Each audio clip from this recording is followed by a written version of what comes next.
Hi, my name is David Pacelli. I'm a student nurse practitioner. Hi, Jacqueline. Nice to meet you. She's going to be my patient for today. It's the third video for APN 624.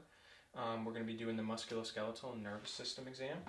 First part, I'm just going to inspect your joints. So the best way to do that for me is if you can just walk forward to the wall. Good job. Walk back to me.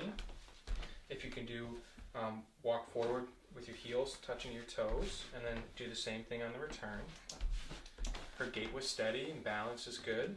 So, and also the get up and go test was under 10 seconds, so no high risk of fall, which is great. Do you have any joint pain that you have a concern for today? No. Okay, great. So we're going to be moving on to the range of motion part of the exam. Jack, we're going to start with the neck flexion. Okay. You can go ahead and bring your neck into flexion and extension. Good. And then we're going to bring it back down to neutral and rotate off to the side, shaking your head yes and no. And then I'd like you to bring your ear to your shoulder on either side. Good job. That's the lateral bending. Okay, I'm going to step off to the side so you can bring your shoulders. We're going to bring your shoulders all the way up to the sky for abduction. Bring them back down for adduction. Okay, I would like you to bring your arms up to the side like this. Good job. And I want you to give yourself a hug. Bring them back out. Good. Show me internal rotation. Right, down, and external rotation. Up. Good job. I'd like you to bring your elbows into elbow flexion. So like a bicep curl and then extension. Okay, good. With your arms out like that, I'd like you to supinate your hands, which means make a cup like that. Good. Supinate, and then pronate. Turn them over. Good. Next, we're going to work on finger flexion and extension. Okay. And we're going to do wrist flexion and extension.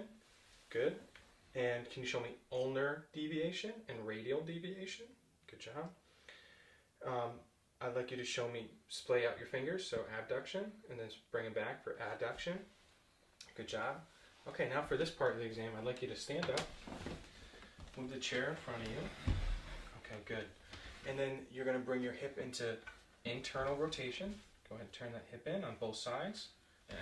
Yep, and then external rotation for both sides. Good job. And then I want you to show me, can you show me hip flexion, bring your knee up, and then hip extension, bring your knee back. And then for the other leg too. Good job. Any pain for that? Good. So now we're going to do hip abduction, bring your hip out, and adduction. If you can do the same for the other side. Good. If you can just do that one more time so the camera can see it. You did a perfect job for that. I just want to get it one more time. Abduction and then adduction. Good job. Thank you. And then we're going to be standing up still. Show me knee flexion. Yeah. Like a kick out and then extension all the way back in. Good job. And then if you could put your foot onto the bench or the chair, I'd like you to show me plantar flexion, right? And then dorsiflexion. Bring your toe out. Okay, good. And then I'd like you to bring your invert your foot and evert your foot. And if we can repeat it with the other leg. Good. Invert, evert. Perfect. Any pain? No. Good. Now I want you to stand in front of the chair. Okay. And I want you to bend forward. Good. And then if you could stand up straight, we're going to rotate off to this side. We're going to rotate off to this side. Good. And then we're going to extend our back and then stand up straight. And you go ahead and take it out and then bend off to the side. Thank you. And then bend off to the side. Thank you. And that's lateral bending. You can take a seat. Thank you so much. All right, for this part of the test, we're going to be doing shoulder rotator cuff injuries, and we're looking for any pain in these special movements that we're going to be doing. And the first movement is going to be the acromioclavicular, right, which is where the joint is, right in the side. And we're going to ask her to bring her arms up into 90 degrees and then give herself a bear hug. Any pain when you do that? No. Okay, great. And then I want you to act like you're scratching your back. And then you can do the same side and the lower, and then upper on this side, and then in the back. Bring your arm back, good. And then I'm going to ask her to bring her arm all the way up into the air, and I'm going to press on her shoulder blade in the back, and bring her arm towards me, creating that impingement sign. If she had one, we would definitely feel it, and she'd have some pain doing that. Any pain when you do that? All right, so now I'm going to ask you to bring your arm up like a hawk, like a bird, right? And I'm going to bring your arm, making that impingement right here at the joint of the capsule. I'm going to do the same side for this side. Any impingement or any burning or any pain? Good job. All right, and then we're going to do the external rotation lag test. So I'm just going to bring your arms up here, and then I'm going to bring them out, right? And then bring them back in. Good, okay. And then what I'd like you to do is bring your arm into abduction, right? And if she had weakness or shoulder injury, she would just drop that arm, but she's able to hold that up with gravity resistance. Okay, and then what I want you to do is bring your arms out in front of you. Okay, now I'm going to turn your hand in. I just want you to resist me. It's called the empty can test. Good, and I feel that strength and resistance. Okay, Jack, so these are going to be the tests for carpal tunnel and any like wrist injuries, okay? So first we're going to do the Finklestein test, and it tests for decorbians. So I want you to bring your thumb into your hand and then grasp it like that, and then put some pressure on it. Do you feel any pain anywhere over here on your wrist? Okay, good. You can go ahead and let that go. Then what I'm going to do is just relax your hand, turn it up to the sky, and I'm going to tap right here. If you have a stethoscope too, you can use the stethoscope to tap right here, right where that carpal tunnels would be right there. Do you feel any pain? No. Okay. I'm going to do the same side for over here. Next is called Phalen's test. Basically, you're just going to bring your arms up like that, flexing them against each other. And you're going to hold that for 90 seconds. And basically, if this was positive, she would feel numbness going to the first three fingers, the thumb, the index, and the middle finger. And that would be a positive, and most likely have carpal tunnel syndrome. Go ahead and bring your arms back down. Any pain or any numbness? No. Okay, good job. Okay, for the next part of this exam, it'd be ideal if we could have a table like you would in a doctor's office, but we're going to make it work with the bed, which is okay. So we're going to be performing some tests on the MCL, the PCL, and the LCL, just the cruciate ligaments in your knee. So the first test is called the McMurray test. So I'm going to bring your knee up like this. I'm just going to do one knee, but you do the same for the other knee, or whichever one is affected or the concern of the patient. So I'm going to stabilize the knee, and then I'm going to rotate externally. And that's going to be putting like pressure or stress on the posterior part of the MCL. So it would be positive if you had pain. The next one is going to be the abduction test or the valgus test. So I'm going to, again, bring your knee up. And instead of stabilizing the knee, I'm going to bring the knee out to me while I rotate the lower half of the leg inside. And that's going to be a test for the MCL. And the LCL, it's putting stress on that ligament. The last one is going to be the adduction test or the varus test. And the varus test, I'm going to be doing the opposite. So I'm going to be rotating the knee above the knee internally and below the knee externally, and putting pressure on that cruciate ligament as I do that. And there would be stress to that ligament. Do you feel any pain when we did that? No.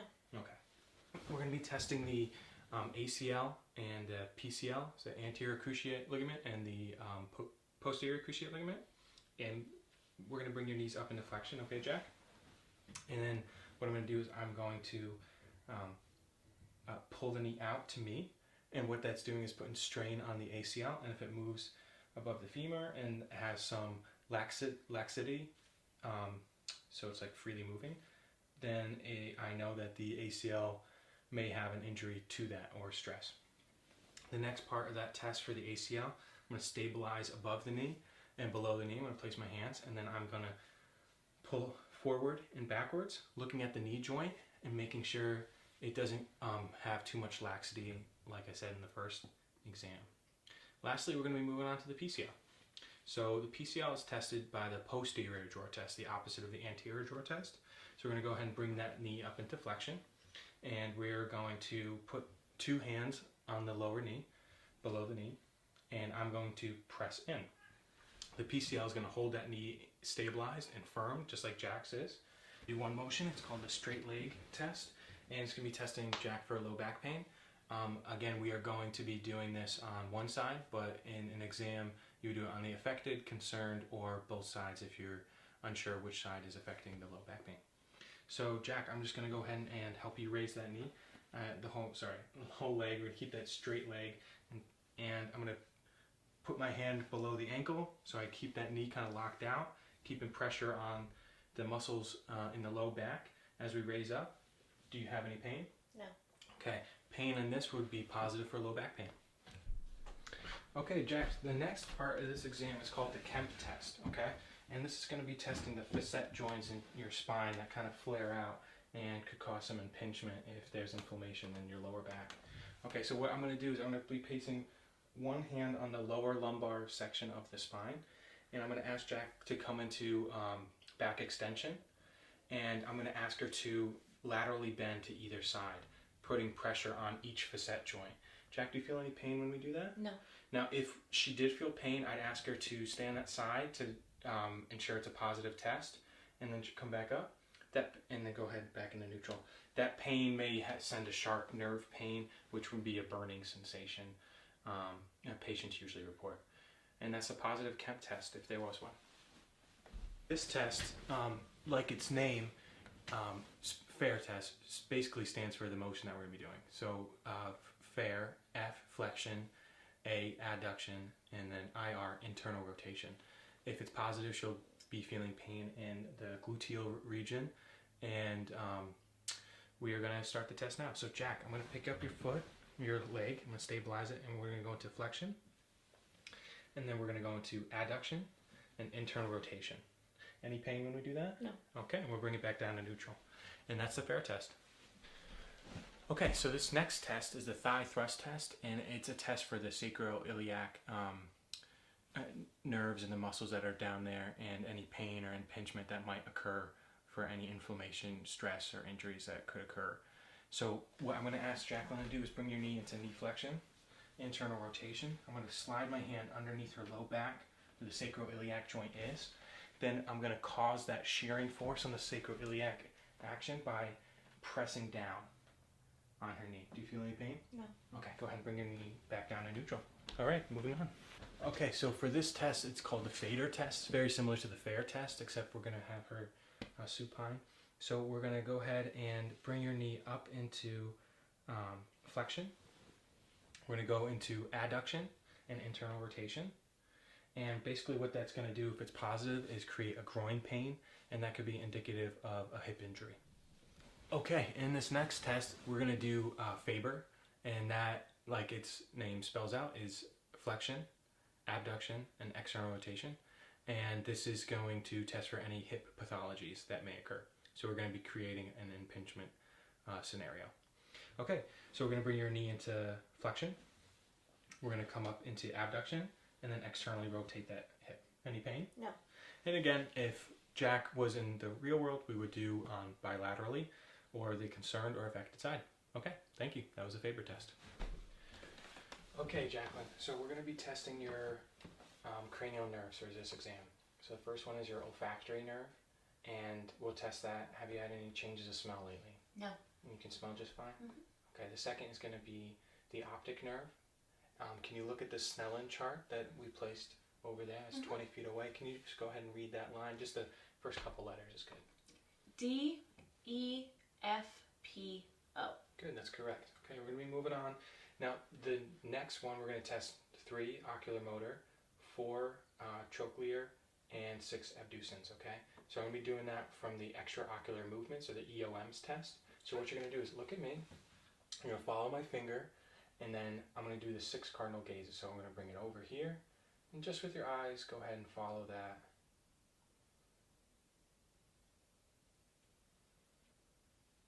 Good. And you have all movements in the 6 cardinal signs of vision. I didn't see any psoas or nystagmus while we were doing that test either. We'll move on to cranial nerve number 5. That's going to be your trigeminal nerve. I'm going to go ahead and place my hands on your face if that's okay. I'm going to be just testing and see, can you feel it equally on both sides? Yes. Equally on both sides? Yes. Equally on both sides? Yes. Okay. If you can just go ahead and I'm going to resist you opening your mouth. Go ahead. Good job. And for number 7, that's the facial nerve. So just so the camera can see it, you're going to look forward. I'm going to let you know what to do. Go ahead and close your eyes. Resist me from opening them. Good. All right. And then I want you to open up your eyes. Raise your eyebrows. Go ahead and lower them. Smile with your teeth. And go ahead and give me a frown. Good job. And then puff out your cheeks. Don't let me push them in. Okay, good job. Next test, we're going to do cranial nerve number 8. So I'm going to put my hands near your ears. I just want to let you know you can hear them. This is your vestibulocochlear. Can you hear that okay? Okay. Let me know when you can't hear that. Good job. Good job. Good job. All right, that cranial nerve is definitely intact. Next, we're going to move on to number 9. That's the glossopharyngeal nerve. And we're going to do number 10 at the same time because vagus, they work hand in hand. So go ahead and show me that you can swallow. Good job. And then go ahead and open your mouth. I'm going to look for your, and stick out your tongue and say ah. All right, and I'm looking for the uvula to rise. And swallowing is midline in your throat. Good. Next, we're going to do cranial nerve number 11. Go ahead and give me a shoulder shrug. That's a spinal accessory nerve. Okay, bring your shoulders down and rotate your head side to side. Any pain when you do that? No. Okay, good. Just the fact that she can do that shows that the cranial nerve is intact. And finally, number 10, that's the hypoglossal nerve. For this one, go ahead and stick your tongue out, move it side to side. Good job. And bring it back in. Okay, so for this exam, we're going to be testing root innervations by testing Jacqueline's muscle strength. A 5 out of 5 would just mean she's able to resist me. Anything lower than that, maybe you'll see a 4. But as Dr. Provine said, if you see a 2 or a 3, that's a big sign for concern as they can't hold their weight against gravity. So for this, we'll be testing Jacqueline's root innervations. We're going to be starting in the cervical, moving our way all the way down to S1. And to do that, we're going to start with C5, so that's your deltoid. So I want you to go ahead and resist and go into abduction. Good, and she's pressing down. So I know that her deltoid is innervated with her nerves. So go ahead and turn your hands over to the side and do like a bicep curl. Great. So that is going to be C6. You can also have her pronate and resist the pronation, right? And that's also C6. You're going to do the other side. Good. And for C7, I'm going to have her still stay in elbow flexion like that, but I'm going to go underneath her arms. Just for camera's sake, I'm going to go around her, and she's going to push down against me, activating those triceps, showing me that C7's innervated. For C8, that's the abductor pollicis, so that's just thumb abduction. So I'm just going to go ahead and hold her hand right here, and then she's going to go ahead and try and bring her thumb into her hand. Okay, good. And for L2, that's just hip flexion. So Jack, do you mind standing up for me real quick? And we're going to push the chair in front of you. Okay. Now for a patient that has unsteady gait or anything like that, we wouldn't do it like this. But for testing purposes, we're just going to do this so the camera can see. Jack, can you bring your knee into hip flexion? Okay, good. So that one is going to be L2. And then we're going to go into L3. So that's knee extension. I'm going to be placing my hand on the back lower of her knee and bring it into knee extension. Good job. And that's going to be L3. Then we're going to do ankle dorsiflexion. Okay, so go ahead and put your leg up on the chair again. Dorsiflexion is bringing it up to me. So she's going to, that's L4. Go ahead and resist. Good job. And then plantar flexion. That's S1. Good. L5 is going to be the great toe extension. So you're going to bring that toe back, and every nerve is innervated. That's good. You can go ahead and take a seat back. So for this next set of exams, we're going to be testing Jacqueline's coordination. So Jacqueline, I know we did this in the beginning, but we're going to do this one more time. It's just going to be testing your gait. So you can go ahead and stand and walk to the camera right there. You can go ahead and walk back. Can you repeat that? We're going to do in tandem or heel to toe. Good job. You can come on back down. Good job. Your gait is steady, your balance is there. You can go ahead and take a seat down. Okay, good. Next, I'd like you to follow my movements. This is a rapid alternating arm movements, just in and out. Good job. And now I want you to bring each finger to your thumb and back out. Okay, good. She's got good coordination.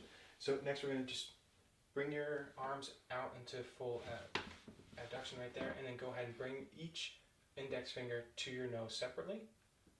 Good job. All right. And now I want you to, you know what, just go ahead and touch my finger and then bring it back to your nose and then do the same with the other hand. Good? Good. Okay. Now I'd like you to stand up. I'm going to test your balance. So go ahead and close your eyes. It's called the Faber Test. Basically, Jack's going to close her eyes, and I'm going to go ahead and push on her shoulders a little bit. I don't want to make her fall on purpose, but I'm just going to test and see if she can catch her balance. Usually the patient that doesn't have any balance issues is very steady, and Jacqueline is. So go ahead and take a seat down. Lastly, I would like you to close your eyes, look forward, stick your hands out in front of you, turn them over into supination, and then put them together. If you can just put your hands just like that. And so we're looking for pronator drift.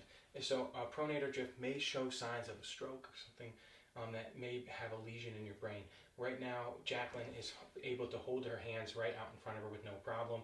A positive sign would look more like this. Jack, I'm going to go ahead and back. Good job. And you go ahead and put your hands back to neutral. And those are all the coordination exams. Okay, so this last part of the test is just the reflexes. So I'll name the reflex, for example, biceps, so C5, C6, or triceps, C7, and we're going to be going through the reflexes. Positive signs would be for hyporeflexia, which just means absence of the reflex, or hyperreflexia, which is just too much of the reflex, and then normal, which is just a normal amount of the reflex. So first we'll be doing the biceps. So C5 and C6, go ahead and put your arm into elbow flexion. Sorry, right in the neutral right there. And then what you're going to do is take the back of the hammer. I like to put my thumb down where we're going to hit so I don't hurt the patient. And I'm just going to, right there. And for triceps, we're just going to go right in the back, right above the elbow. And I'm just going to go ahead and hit that. Good job. And that's C7. So for brachioradialis, C5 and C6, you're just going to ask the patient to place your hand right on her leg and rest it there and take all the tension out. And you can either take either one. I'm going to use the point for this guy. And I'm just going to hit the hammer right there, and her wrist should come up a little bit, which it did. Next, we're going to test the patellar. So we want her leg to be into a dependent situation, which it is. It's floating above the ground. And what I'm going to do is I'm going to take the point side of my reflex hammer, and I'm going to go right at the base of the patella, right? And then go ahead and she hit it. Did that cause any pain or anything like that? No. Okay. And for next time, we're going to do Hoffman sign while you're sitting here. You're going to hold out your hand in front of you. And this is a good sign for hyperreflexia. Basically, what you take is you take the patient's hand and you flick the middle finger, and thumb will flex in to the hand if it's positive for hyperreflexia. Next, we're going to test for clonus. So to do that, we're going to change positions. Okay, so for this test, it's a good test again, like the Hoffman's for hyperreflexia. And this is the test for clonus. So basically what I'm going to do is ask Jacqueline to make her foot dependent, take all the weight, just let gravity hang, and I'm just going to go ahead and plantar flex it down. And if it was hyperreflexia, basically what would happen is her reflex would bounce against it, right? Because your reflex is going against what you're doing. So it's activating the nerve to activate the muscle to do it. But basically nothing's happening right here. This is going to be a normal sign. Lastly, what you're going to do is you're going to take the back of the reflex hammer. You can take a Q-tip, you can take a little wooden dowel, whatever you have in your office, and you're going to ask them to keep their foot dependent, and you're going to do the Babinski sign. Basically just taking the blunt object, going up the foot and around to the big toe, and you're going to see if it's present, it will splay out. If you're over the age of 2, it shouldn't be there, because if it is there, then it's an abnormality and you have something going on with your nervous system. So we're going to go ahead and come up and over. And again, if this is the foot, come up and over. While Jacqueline's in a seated position, if this was in a doctor's office, we'd have a table and her leg would be dependent. But for right now, this is actually pretty good for dependency. What I'm going to do is I'm going to take my reflex hammer and I'm going to go and I'm going to tap the back of her foot and where the ankle is, and it should elicit an Achilles reflex. All right, good job. And you would do this bilaterally, of course. But for the purpose of this test, we're just going to do one to save time. Okay, Jacqueline, so that concludes the musculoskeletal and the nervous system exams. Do you have any questions or concerns before we wrap up? No. Okay, so your test, there was no concerns. Do you have any concerns that we didn't talk about during the test? Nope, we covered everything. Okay, great. So you'll just be coming back for your annual physical then. Okay, thank you. All right, great. Thank you so much for coming in.